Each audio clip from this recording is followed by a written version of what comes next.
लोकशाहीर अण्णाभाऊ साठे जयंती उत्सव समिती भगूर यांच्यामार्फत नूतन प्राथमिक विद्यामंदिर भगूर या शाळेत गरीब तसंच गरजू विद्यार्थ्यांना शालेय साहित्य वह्या तसंच खाऊ स्वरूपात बिस्किट वाटप करण्यात आलं। यावेळी समितीचे प्रमुख विनोद सोनवणे यांनी आपलं मनोगत व्यक्त केलं। कर्मचारी सर्व विद्यार्थी वर्ग इथे जमलेल्या सर्व विद्यार्थ्यांना सर्वप्रथम लोकशाहीर अण्णाभाऊ साठे जयंतीच्या मी खूप शुभेच्छा देतो।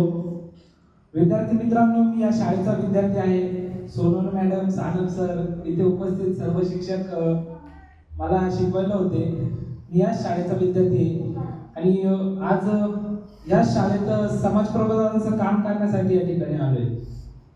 मित्रांनो, लोकशाहीर अण्णाभाऊ साठेंबद्दल सांगायचं म्हटलं तर 1.5 दिवसाची शाळा शिकलेला व्यक्ती आज आपण त्यांची जयंती संपूर्ण महाराष्ट्रात नव्हे तर पूर्ण भारतात आणि भारताबाहेर देखील साजरी करतो।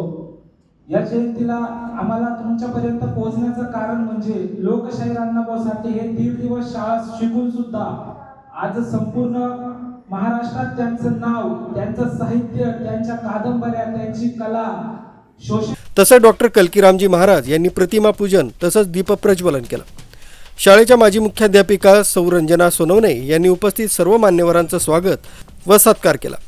तसंच मंचावर परशुराम साळवे बाबा, केतन सोनवणे, वंचित बहुजन आघाडी शहराध्यक्ष भगूर, प्रहार दिव्यांग संघटनेचे भगूर शहराध्यक्ष सुनील वालझाडे, प्रमुख अतिथी डॉक्टर कल्कीरामजी महाराज हे होते।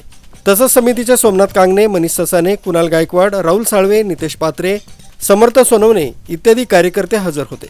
तसंच सीमा विनोद सोनवणे, सुरेखा कानवडे, योगिता गोसावी, आनंद कस्तुरे, मीना गोजरे, सुजाता शिरसाट आदी शिक्षकांनी हा सोहळा यशस्वीरित्या पार पाडला।